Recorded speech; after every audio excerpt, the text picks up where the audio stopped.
समष्टि में क्या है?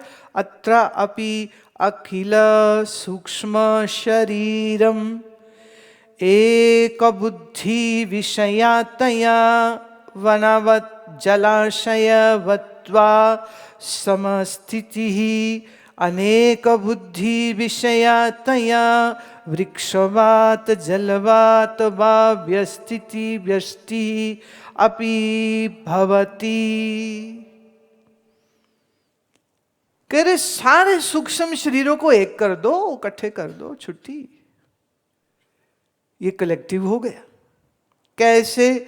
जैसे कह रहे आ जाओ वापिस पुराने एग्जाम्पल पे, वृक्ष और जंगल, जल का बूंद और जलाशय। देखो जब मैं संस्कृत पढ़ती हूं तो क्या है क्या है क्या है, जब हिंदी अच्छा ये है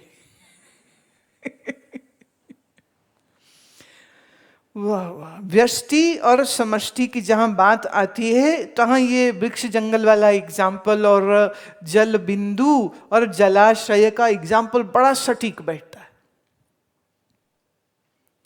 समष्टि सूक्ष्म शरीर, सब सूक्ष्म शरीर एक कर दो तो समष्टि हो गया, और कोई एक पकड़ो तो व्यष्टि हो गया। अपि भवति, बोले हम तो ऐसा ही बोलते हैं, ऐसा ही जानते हैं, ऐसा ही हम वदति, ऐसा ही हम कह भी रहे हैं। अब इस सूक्ष्म समष्टि चेतना के विषय में बात आती है। एतत् समष्टि उपहितम चैतन्यम, वाह वाह, सूत्रात्मा हिरण्यगर्भ प्राणः च युच्यते सर्वत्र अनुसूय तत्व ज्ञान इच्छा क्रिया शक्तिमद उपहाइतवच। ये जो सारे सूक्ष्म शरीर है, अगर हम इनको कलेक्टिव कहें तो इसी को भिन्न भिन्न नामों से शास्त्रों में कहा गया। जैसे एक नाम इसी का है सूत्रात्मा, इसी का ही दूसरा नाम हिरण्यगर्भ, इसी का ही तीसरा नाम प्राण। तीनों नाम किसके हैं? समष्टि सूक्ष्म शरीर के। बोले ऐसा क्यों? एक, वो सर्वत्र है। दो, अनुसूय तत्व, इसी में सारे सूक्ष्म तत्व हैं। ये जो तन्मात्राएं हैं वो इसी में है। अब तन्मात्रा, हम व्यष्टि की बात नहीं कर रहे, हम किसकी बात अब कर रहे हैं? अब समष्टि की बात कर रहे हैं। और इसी में ज्ञान, इच्छा, क्रिया और शक्ति, ये चार गुण इसी समष्टि सूक्ष्म शरीर में हैं। लेट्स से आपका ये व्यष्टि अन्नमयी कोश कैसे बना? आपके मनोमयी कोश, आपके विज्ञानमयी कोश में कुछ इच्छाएं, कुछ वासनाएं, कुछ कर्म का बंडल था जिसका भुगतान होना था, इसलिए बना ना अन्नमयी शरीर। ज्ञानी हो या अज्ञानी, बिना इच्छा के जन्म नहीं होता है। What is the driving force? There has to be some driving force. निरीक्षित का जन्म नहीं हो सकता, इच्छावान का ही जन्म होगा। ऐसे ले लो, एक है वो संसारी, वो कहते मजा नहीं आया, खाने को अच्छा नहीं मिला, पीने को अच्छा नहीं मिला, रुपया पैसा अच्छा नहीं मिला, काम भोग के लिए अच्छी स्त्री अच्छा पुरुष नहीं मिला, हाय हमको भी मिलते, हो गई तैयारी, अगला जन्म ले लो। हाँ, जो कोई कहते हैं फिर संत महात्मा क्यों आते, ये भी निरीक्षित नहीं है ना। महाराज इच्छा तो इनको भी मारती है, दूसरों को ज्ञान कराना, ये छोटी इच्छा है क्या? ये और बड़ी बीमारी है, ये और बड़ी बीमारी है। नारद भक्ति सूत्र में देवऋषि नारद कहते हैं कि आम संसारियों को राग द्वेष अभिनिवेश, ये तीन क्लेश होते हैं। राग द्वेष अभिनिवेश, ये तीन क्लेश होते हैं। पर जो ये साधु महात्मा है ना, बोले इनको कई दफे 5 क्लेश होते हैं। ये 5 क्लेश, ये चौथा पांचवा कौन सा निकाल दिया? बोले एक है कि दूसरों को ज्ञान कराना। एक ये क्लेश इनके जिम्मे पड़ जाता है। फिर जब चेले निकम्मे मिलते हैं तो बोले कहीं तो अच्छा चेला बना के रहूंगा। भाई क्या करें? तो ज्ञानवान को निरीक्षित भी प्रयास से होना पड़ता है, नहीं तो उसके अंदर ये एक बीमारी तो रह ही जाती। एक ने, हमारे एक बहुत प्यारे स्वामी जी हैं, वो कहते देखिए इसको ऐसे नहीं कहना चाहिए कि क्लेश है क्लेश है। कह रहे अब ये तो ऐसा हो गया कि हम तो ये कहने लग जाएं कि हमारे जो विद्वत आचार्य गण है वो बेचारे क्लेश वाले ही थे। कह रहे अगर वो क्लेश ना करते तो संसार के हजारों लाखों जीवों को ज्ञान की राह कैसे मिलती। अगर ज्ञान प्राप्त करके सब निरीक्षित हो करके मन बुद्धि को समेट करके शरीर छोड़ जाते तो ये ज्ञान की धारा प्रवाह कैसे चलता। इसलिए इसको क्लेश कहना उचित नहीं कहना चाहिए। चलो नहीं कहते, फिर उसका दूसरा शब्दावली लेनी पड़ेगी कि उनके मन में ये इच्छा जागती है कि ये कल्याण का मार्ग सबको मिले। चलो हम क्लेश शब्द छोड़ देते, बुरा शब्द है। तो दूसरे अज्ञान में भटक रहे जीवों के कल्याण हेतु महात्मा जन्म लेता है। तो जन्म के लिए इच्छा तो है ही ना, बिना इच्छा के तो जन्म नहीं हो सकता। अब यह है व्यष्टि की बात। अब समष्टि मिले, बोले इतनी सृष्टि कैसे? बोले ये अब सूत्रात्मा की इच्छा है, ये कहो हिरण्यगर्भ की इच्छा है, या कहो ये महाप्राण की इच्छा है, the drive to have it.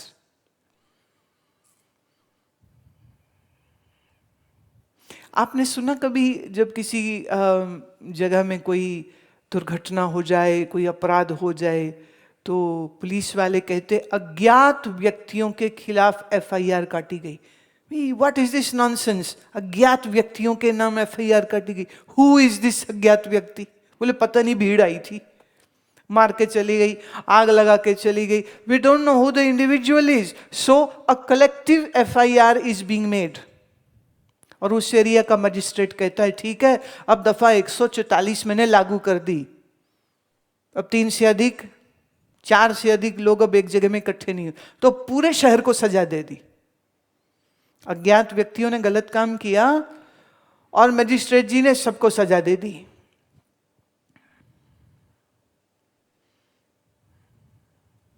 ये थोड़ी नेगेटिव उदाहरण है, पर इसे थोड़ा अच्छा समझ लेना। तो ये सारी सृष्टि का चलन जो हो रहा है, ये कलेक्टिव सूक्ष्म शरीरों के वजह से हो रहा है। इसलिए श्रीमद् भागवत में एक जगह आता है कि जब महाप्रलय होगा तो सारे स्थूल तत्व सूक्ष्म हो जाएंगे और सारे जीव वापिस ब्रह्म ही स्वरूप हो जाएंगे। ये अज्ञान की जो छिकड़ी लगी पड़ी सबकी उतर जाएगी। तो कई बेवकूफों ने कहा अल्लाह तो फिर कुछ करने की जरूरत क्या है, जब महाप्रलय होगी तब सब ब्रह्म ही हो जाएंगे, तब तक मौज करो अज्ञानी बनके, दौड़ो भागो क्रोध लोभ करो and live your nonsense life, बाद में तो सब भगवान में ही मिल जाएंगे। ये एक आम जनरल धारणा भी होती ना, आखिर में सब भगवान से निकले, सब भगवान में ही मिल जाएंगे। तो जब तक जीवे हैं तब तक कह रहे मौज ले लो, भोग भोग लो, दुनिया का ऐश तमाशा कर लो। पर यहां एक क्वेश्चन आता है, ये महाप्रलय होगी कब?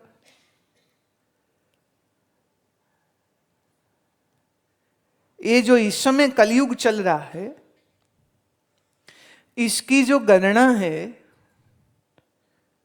वो कई लाख सालों में। और अभी कितने वर्ष बीते हैं मालूम आपको कलयुग में? हैं 5000 वर्ष। बाकी कितने बचे हैं? 4 लाख, थोड़ा ऊंचा बोलो, 4,27,000 वर्ष। तो भूगतो। अब इस 4,27,000 में औसत आयु अगर मैं 70 वर्ष की भी लगा लूं तो कितने बार जन्म हो जाएगा?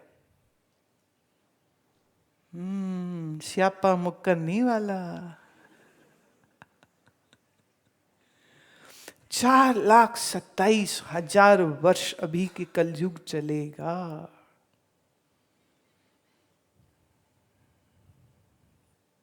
उसके बाद भी वो निश्चित नहीं है कि प्रलय ही होगी कि महाप्रलय होगी, वो तो गणना की बात है। छोटी प्रलय होती है, पर जिसे महाप्रलय कहते हैं ना, महाप्रलय मतलब ऐसे यूं समझिए जिससे साइंस में वो कहते हैं ना कि everything will go into the black holes are traveling in the universe and if the black hole comes in the vicinity to earth it will gobble up the whole earth.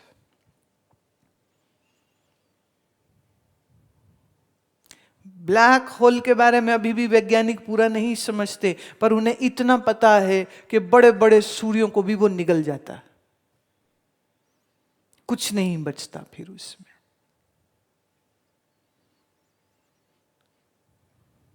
या कहो जो ये अंतरिक्ष में ये जो लटके पड़े हैं फल की न्याय, ये सब अलग अलग जुपिटर, मार्स एंड एवरीथिंग, ये आपस में इनकी क्रैशिंग होने लग जाए। देखो तुम यहां लगे पड़े हो हिसाब लगाने, 10 लाख हो गए, बस 5 और कमाने, ये और इधर तो माया ही बदल गई, एक झटका लगा, छुट्टी, सब खत्म। पर कलयुग 4,27,000 वर्ष चलेगा। इस बीच में क्या कुछ ड्रामा होगा, कितने बार जीव जन्मेंगे मरेंगे, जन्मेंगे मरेंगे, जन्मेंगे मरेंगे, और ऑलरेडी पानी खत्म हो गया। सोचिए आप। तो ए मुसीबत से बचना है तो अभी के अभी आत्मज्ञान प्राप्त कर लो।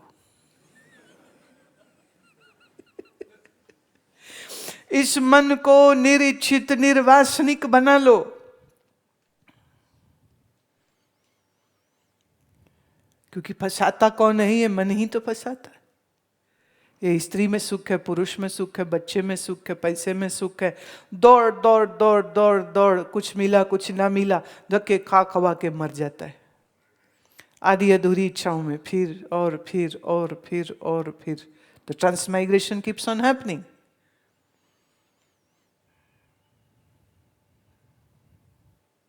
वेदांत कहता है इतनी लंबी इंतजार करने की जरूरत नहीं है, आप अभी के अभी समझ लो। ये अन्नमयी कोश में नहीं, ये प्राणमयी कोश में नहीं, ये मनोमयी कोश में नहीं, ये विज्ञानमयी कोश में नहीं, ये आनंदमयी कोश में नहीं।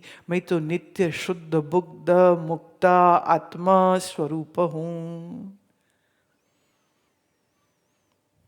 और आत्मा के तल पर देखोगे तो किसका जन्म, कैसा जन्म, किसका मरण, किसका मरण, किसका बंधन, किसकी मुक्ति?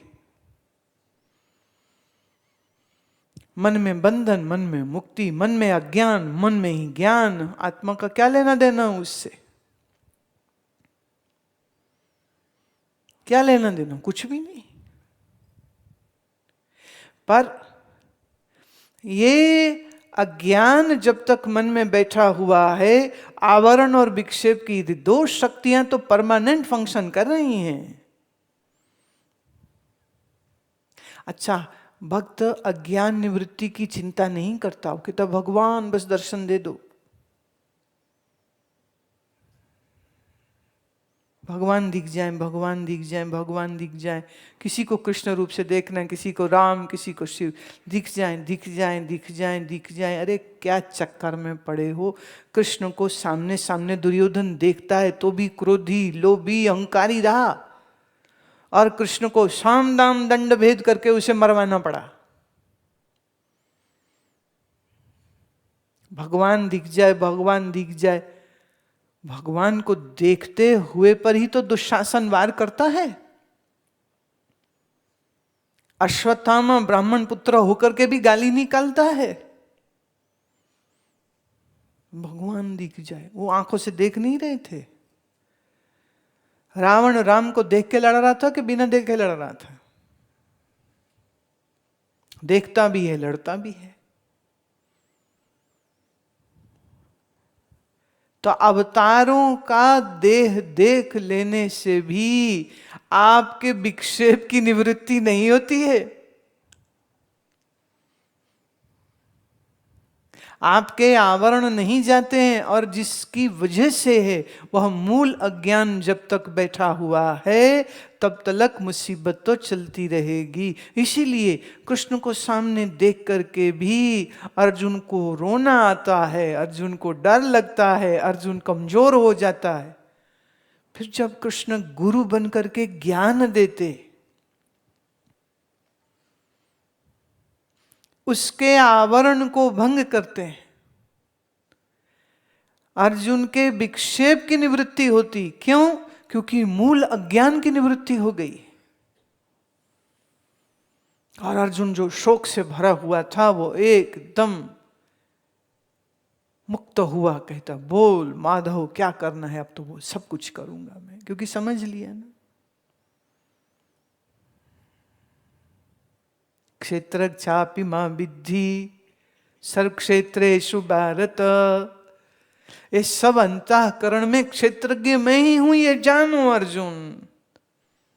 साक्षी चेता केवलो निर्गुणश्च, तुम साक्षी स्वरूप हो, तुम निर्गुण हो, तुम केवली स्वरूप हो, ये जानो अर्जुन।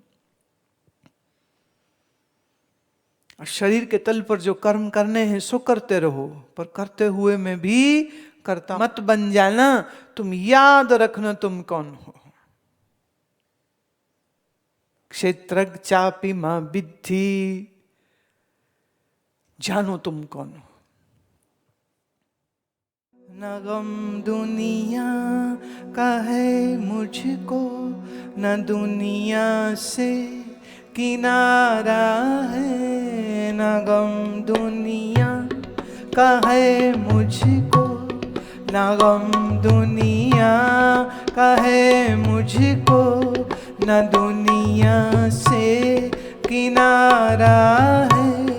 न लेना है न देना है, न हीला है न चारा है। न गम दुनिया का है मुझको, न गम दुनिया का है मुझको, न दुनिया से किनारा है। न गम दुनिया, वाह, न गम दुनिया का है मुझको, न गम दुनिया का है मुझको, न दुनिया से किनारा है। न दुनिया से किनारा है। न लेना है न देना है, न लेना है न देना है, न हीला है न चारा है। न गम दुनिया का है मुझको, न गम दुनिया का है मुझको, न दुनिया से किनारा है। न